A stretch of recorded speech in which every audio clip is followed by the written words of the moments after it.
evening, everyone. It is just about 5:30 in the evening on October 1st, 2019. This is the 1st of October, as I just said. So, today we are continuing the comparison between the two Beyers, the 1990 Pro and the T1 2nd Gen. Last time's comparison was regarding the bass. And I told you that the 1990 has a tighter bass response. The T1 has a much more loose bass response. But on the other hand, the T1's bass is agreeable, right? It's for casual, gentle listening. In fact, the headphone overall is a very gentle headphone, sound-wise. Whereas the 1990s, it's a bit more intense, especially in the higher frequency. Now, let's start talking about the mids. How do these two headphones compare when you are just listening to songs that have male vocalists, female vocalists, just female vocalists with very few instruments? How is this going to work out? We have 3 songs queued. We have Want You Back by Haim, Superposition by Young the Giant, and Why Am I Like This by Orla Gartland. Let's start by going to our playlist. We now have 36 followers on our test playlist. That's fantastic. All right, so A is the T1, B is the 1990 Pro. Both are connected to an A-B switch, which itself is connected to the RME ADI2 DAC, which is a fantastic DAC and amplifier. Currently, the volume is set at negative 30 decibels. That's the starting volume. And let us begin.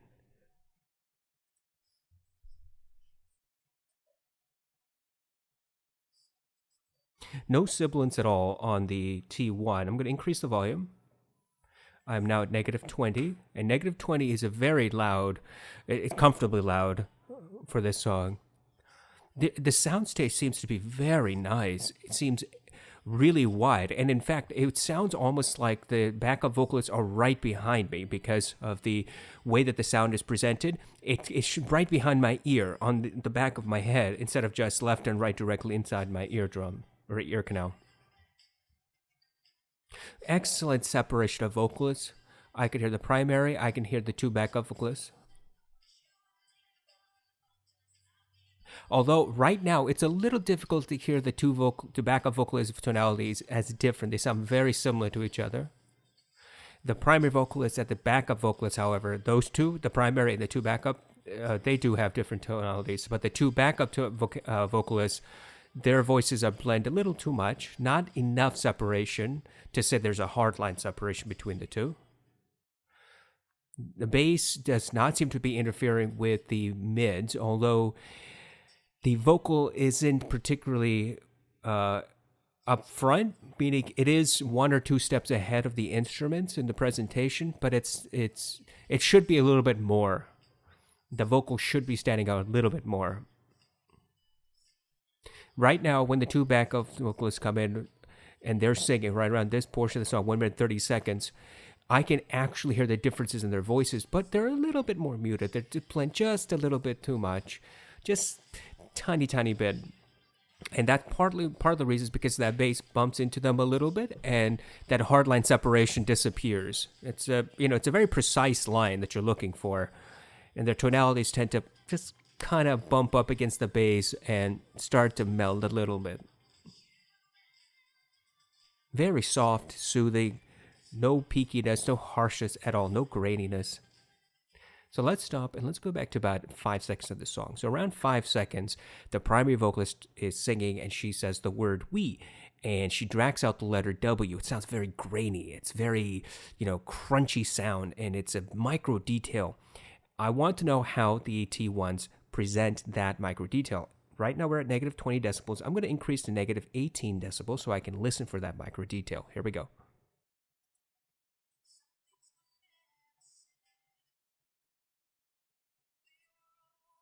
Yeah, the detail is there. It's just a little bit muted, a bit rounded off. So here's the presentation. The way that it typically sounds, if you have an analytical type headphone, it's very gravelly, very grainy. It goes wee, right? That's my hyper exaggerated explanation, right? Wee. You can almost hear that. Whereas with the T1, it smooths that out, and it's wee. There is a slight difference in tonality. You just as long as that detail comes out, that's the important thing.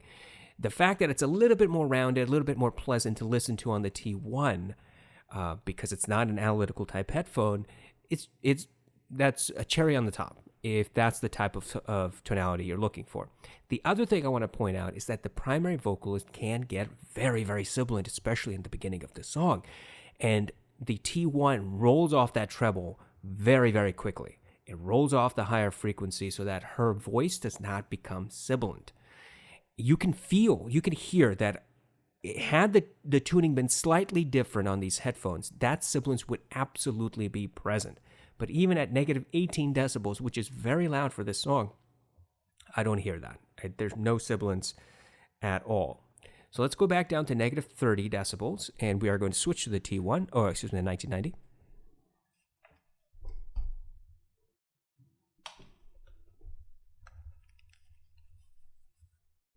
Okay, I have the 1990 on my head, and let's restart the song. Here we go.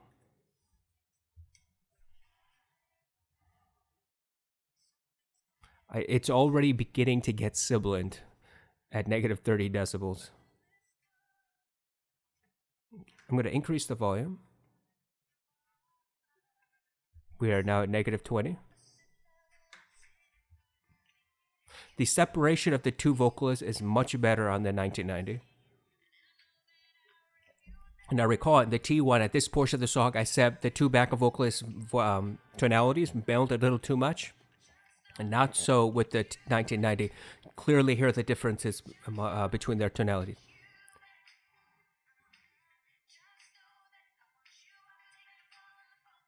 The primary vocalist comes out stronger, more volume to her voice than on the T1. That partly because the T1 is 600 ohms and the 1990 is 250 ohms. So there's a big difference there.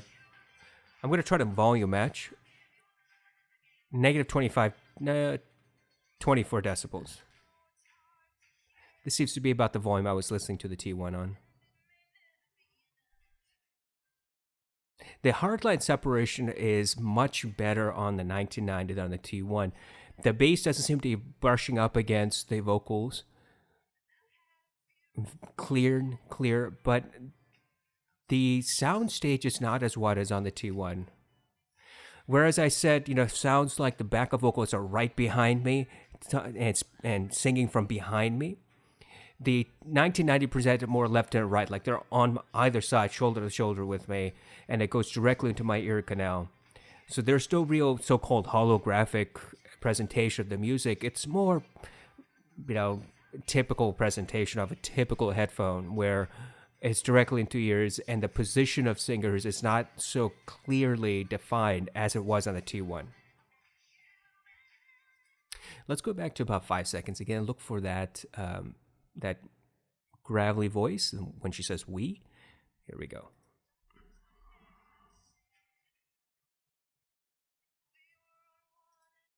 The presentation of that word on the 1990 seems to be a little bit clearer. Just a tiny bit. It's not a huge, ginormous difference between the two. It is noticeable A and B testing. Micro detail is still there, just like with the T1, just a tiny bit more clean. Now, what is the big takeaway on this song? I will say, no doubt in my mind at all, that the T1 has better soundstage of the two.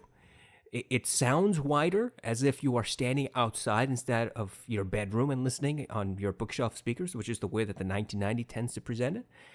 And on top of that, the T1 has this kind of more placement of instrument feeling.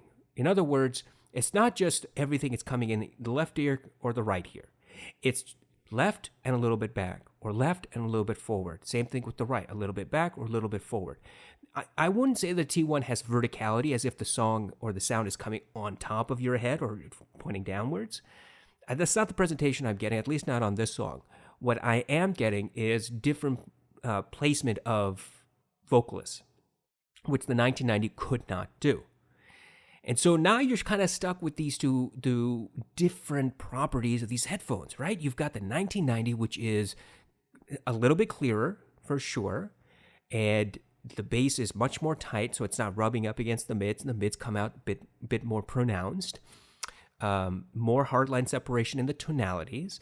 However, on the other hand, then the T1 has wider soundstage, more open sounding, and has that so-called holographic character to it, where the placement of the vocalist is not just left and right, but left and back, right and back, which the 1990 simply could not do.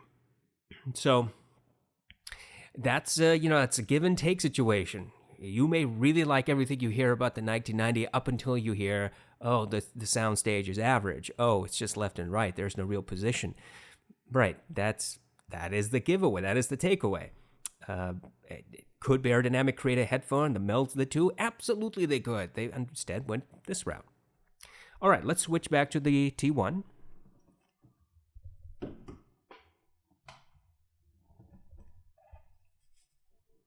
All right, I've got the T1 on my head, and next we're going to listen to male vocalists. We're listening to Superposition by Young the Giant. I'm going to bring the volume back down to -30 here.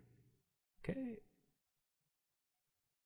We are -30 decibels. Here we go. That drum, when it first comes in, sounds a little bit muffled. Not by a whole lot. It doesn't sound like there's a bedsheet over it, but it's just, well, more relaxed, more loose. There's no tight bass response on here. I'm going to increase the volume. We're at -20. Very smooth vocal on the male.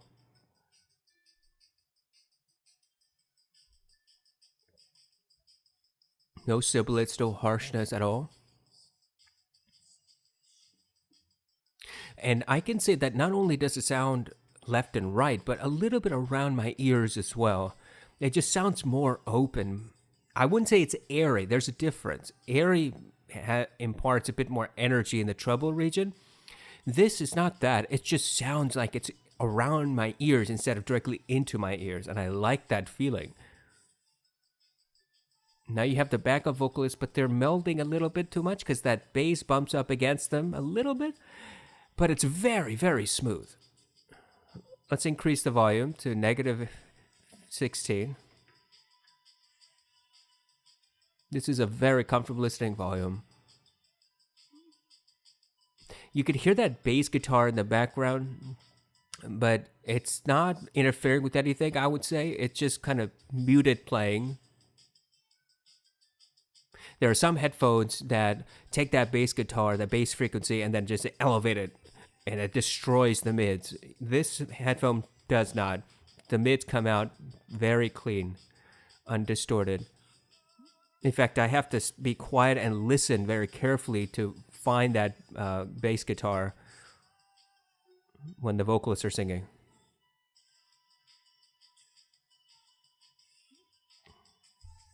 The vocalists seem to be ahead of the instruments, and I would say they're about 2 or 3 steps ahead of the instruments. So you hear them very clearly, even when the bass is playing, the bass guitar, the drum is playing, and the guitar / banjo, whatever that thing is, ukulele.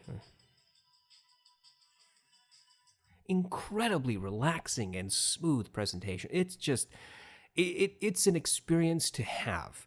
To sit here and listen to a pair of Beyerdynamic headphones and say, oh my God, that sounds smooth and pleasant and really relaxing.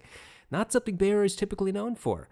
But the T1s, they do a fantastic job, especially, and I have to underscore this, is that really good soundstage, left and right, but not only the left and right, which is more that. So the 1990 has average soundstage. I would say the T1 has above average soundstage. Very amorphous, I know. Has above average soundstage. The king of soundstage, in my opinion, is the HD 800/800S. I have yet to hear a headphone that comes even remotely close to that.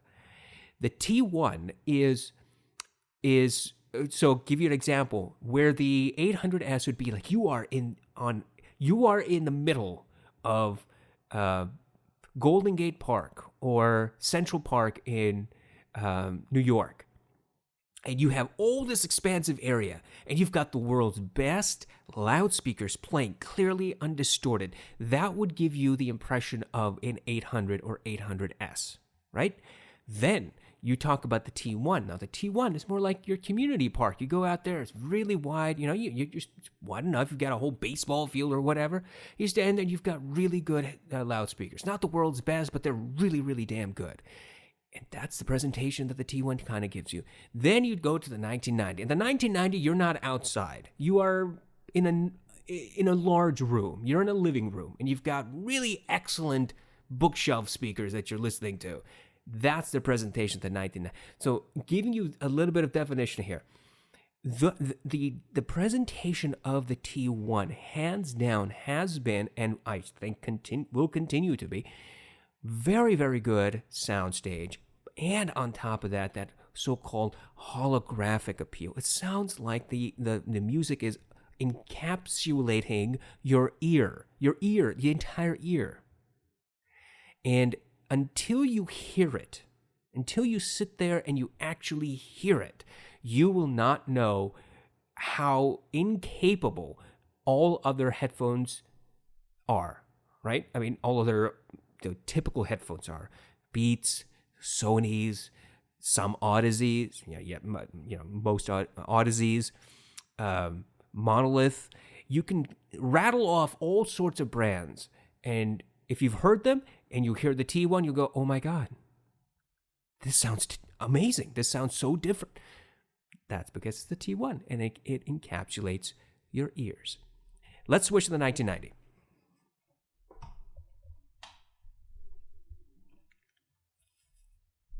All right, we have the 1990 on our head, and let's restart. Let's bring this down to negative 30 first, because that's where we started. Okay, we're at negative 30 decibels. Here we go. Bass is definitely tighter. Slightly more impact on the bass on the 1990.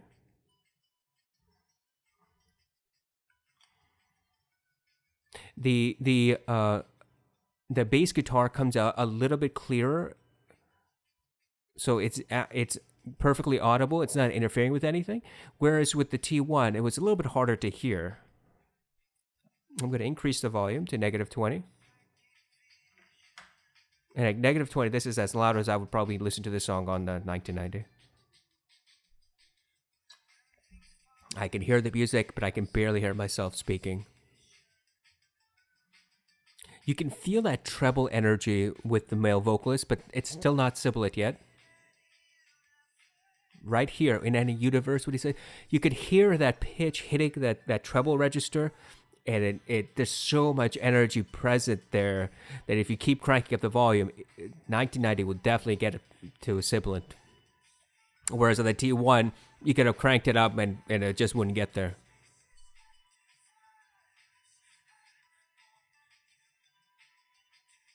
I would say the vocalists do stand ahead of the other instruments.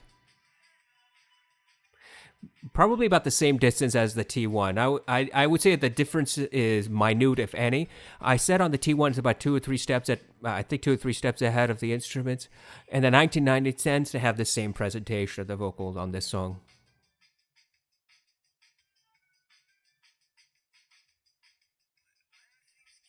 Absolutely clear, no distortion, no muddiness.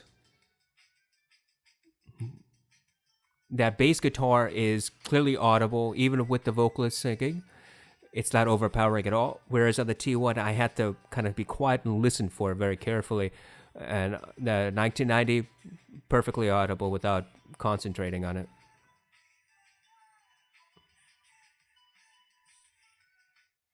All right, so once again, what we find with the 1990 is that it is, compared to the T1, more analytical. The soundstage, again, average. The sound doesn't sound like, it does not appear to me that the sound is encapsulating my ear like the T1 did. It's just going directly into my ear canal. And maybe that's perfectly good with you. Maybe that's what you're looking for. The separation of the vocalist, I would say, is about the same on this song, but the clarity is more on the 1990 than on the T1, where the T1's clarity was a little lacking, partly because of that bass response. It's a little loosey-goosey. The 1990 is clearer. You can hear everything. I heard the bass guitar very clearly, kind of just going away in the background without having to concentrate on listening for it on the 1990. Okay, so let's switch back to the T1.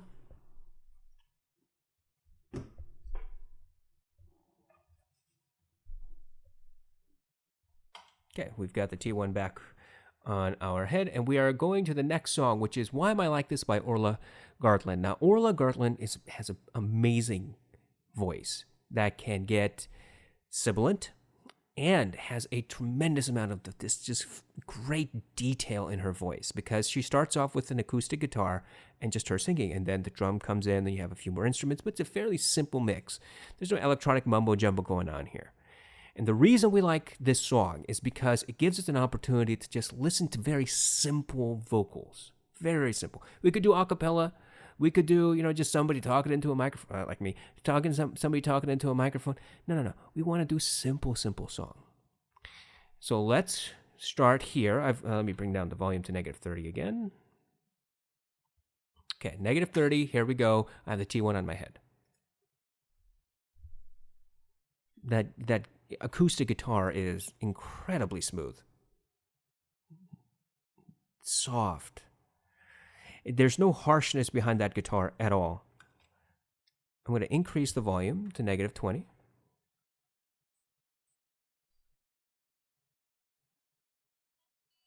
Her voice is without sibilance. She could get sibilant. I just stood there, and that when she says stood, that has that treble energy. It just, the T1 cuts it off at the knees. Never going to get sibilant. But her voice, clear. I can hear the guitar left and right ear, and it sounds like it's a little panoramic thing, right? Where she's strumming, and it's almost like it pans from left to right a little bit. Now you have a bit of the drum that comes in, and she's saying, why am I like this, repeatedly. I'm going to increase the volume to -13. And there's that guitar and that drum. And her voice is absolutely clear.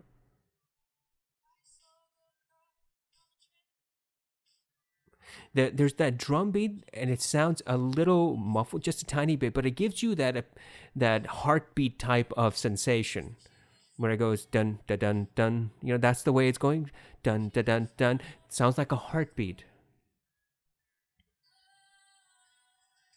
Now the drum is playing louder. And it sounds muted, a little muffled, but it's not distorting her vocal at all. She's still 2 steps ahead of all the instruments.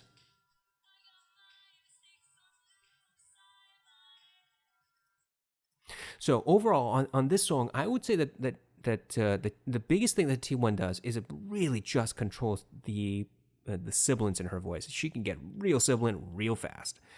And the T1 says, nope, not today, not going to happen.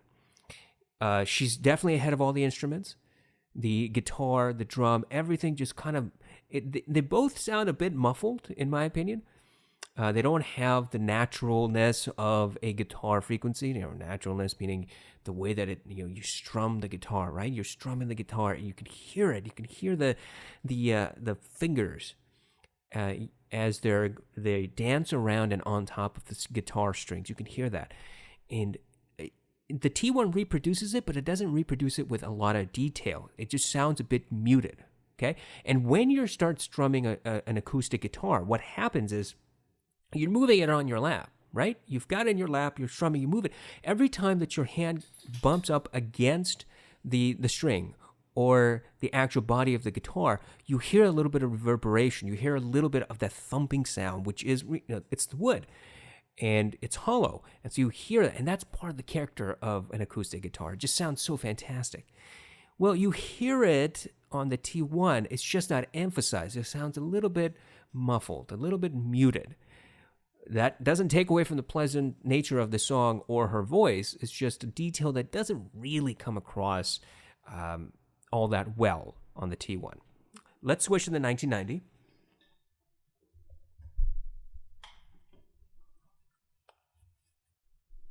All right, I've got the 1990 on my head, and let's restart this song. We're at negative 30 decibels, by the way, starting off. The guitar already seems to have more energy to it. It's a little bit louder. Her voice, I can hear the energy in her voice even at negative 30 decibels. I'm going to increase the volume to negative 20. Yeah, ooh. Even at negative 20, I could hear her almost getting sibilant. Any louder, and it would start getting a little uncomfortable. She sounds a little bit clearer than she did on the 1990.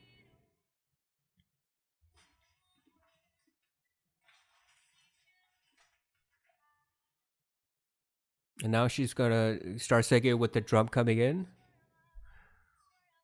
The drum sounds a little bit thinner on this than it on the T1.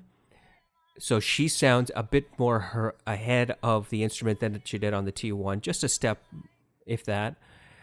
And overall, her tonality seems a little bit cleaner, a little bit clearer than it did on the T1. Just a tiny bit.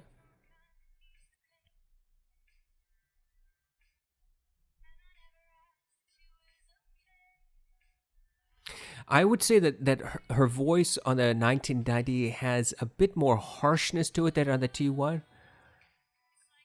And it's part of that harshness comes with the treble energy and the air that the 1990 has that the T1 doesn't have. You could hear her taking in a breath as she's singing, and it sounds a little sharper than it did on the T1. That's why I say it sounds a little bit harsher. Just all that energy is still present. When she's singing softly, then it's not harsh, but when she starts singing with a bit more energy, then that sibilant starts coming out, and that breathing becomes a little bit sibilant. It just sounds a bit too in your face, whereas on the T1, it was more relaxed presentation.